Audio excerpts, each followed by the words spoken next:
السلام عليكم، كنتمنى تكونوا كاملين بخير وعلى خير. نتوما كتشوفوا هذا الفيديو، مرحبا بكم معايا في قناتي قناه حنا لايف. اليوم ان شاء الله غادي نقوم بتحضير وصفه اللي الاساس ديالها هو العدس الاحمر. فايت قدمت جوج وصفات غنخليهم لكم هنايا في صندوق الوصف. بالنسبه للوصفه ديال اليوم هي عباره عن كيك صحي بالعدس الاحمر. خليكم معايا باش نتعرفوا على المقادير المتبقيه اللي غادي نحتاجو وكذلك طريقه التحضير. اول حاجه غادي نحتاجو هو هاد الهشوه، غادي نديرو فيه العدس. انا عندي هنايا تقريبا 100 غرام، وبالعني استعملت هاد الجبانيات العاديه اللي حنايا كنخدموا بهم باش تعرفوا تقريبا شحال ديال العدس اللي غادي نخدم به.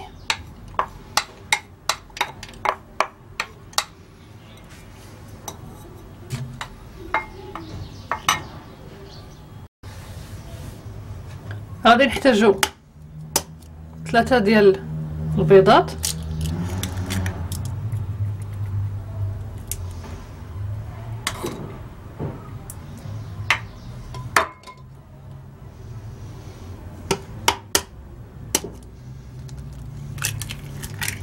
اعتذر بالنسبه لصبعي، غادي تردوا بانه دايره ليه البصمه لانه ضربت.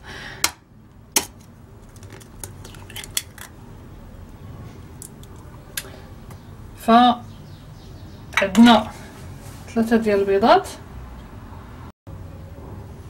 غنحتاج هكا معلقه ديال بودر الشيا.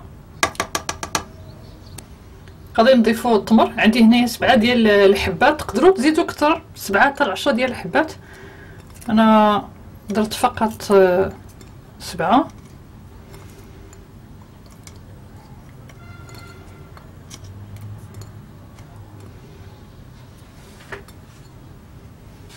غادي نطحن هاد العناصر كاملها اوف كاميرا، اوكي، ونعاود نرجع لكم من بعد. بعد ما طحنا العناصر كاملها فالشكل كيجي هكا، غادي نحتاجو اناء اللي غادي نخلطو فيه.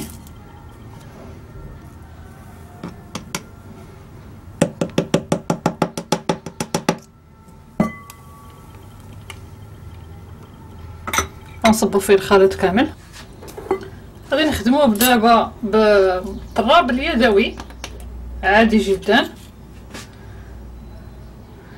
غنضيفو شويه هكا من الخل، انا خدمت بالخل ديال التفاح اللي فايت دويت على الفوائد ديالو، وغتلقاوها في الفيديوهات القصيره او الشورت. شويه هكا كذلك ديال الملح الهيمالايا، حتى هي درت عليها فيديو قصير غتلقاوها. ودابا غادي نديرو زيت المائده كاس هكا، وغادي ندير الياغورت. اختاروا اي نوع ديال الياغورت، انا هنايا درت الياغورت ديال القمح.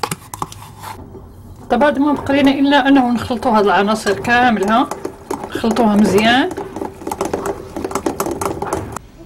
هنايا عندي 250 غرام ديال الدقيق، المزيج ما بين الدقيق الكامل ودقيق ديال الشعير.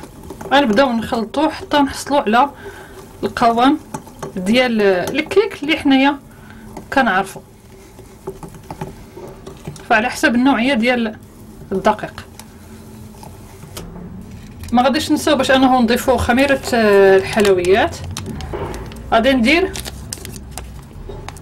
ساشيه ونص، ما مقداره 10 غرام حتى ل 12 غرام. غنخلط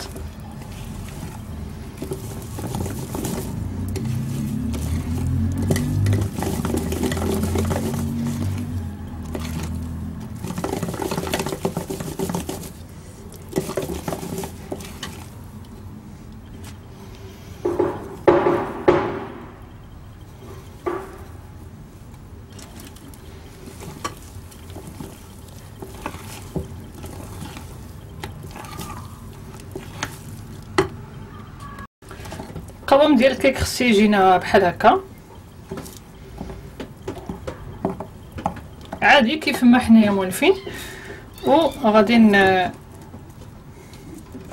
نجيو باش انا هون نصبوه على القالب اللي فايت دهنته بالزيت ورشيت عليه الدقيق. صافي دابا ما بقى الا انه ندخلوها للفرن. غتاخد معنا 40 دقيقه على نار متوسطه. طيبوا ونعاودوا نرجعوا لكم باش نشوفوا الشكل النهائي. كي كانت العدس الاحمر بعد ما طابت فكتجي على هذا الشكل، طالعه منها واحد الرائحه غزاله بزاف، فاكيد انه المذاق حتى هو غادي يكون ممتاز جدا. دابا غادي نديموليها هنايا، نهزو القالب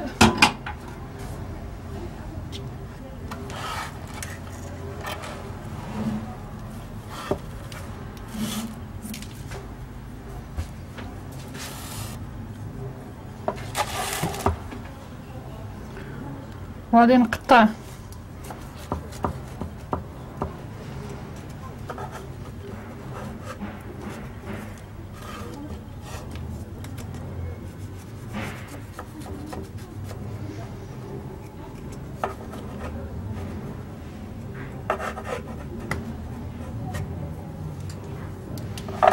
نوريكم الشكل ديالها كيفاش كيجي.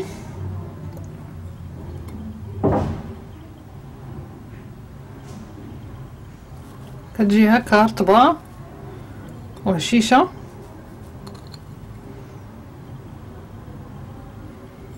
كيبانوا فيها مازال القطع ديال التمر وحتى حبوب الشيا اللي درنا ليها. فالوصفه ديال اليوم اللي هي عباره عن كيك بالعدس الاحمر هي وصفه من الوصفات اللي ممكن انه نستعملوا فيها العدس الاحمر ونستغلوه. فايت درت وصفات اخرى بالعدس الاحمر غادي نخليها لكم في صندوق الوصف. كنتمنى انه الاقتراح ديال اليوم يكون نال اعجابكم. ما بقى لي الا نقول لكم تهلاو في ريوسكم الى فرصه قادمه ان شاء الله.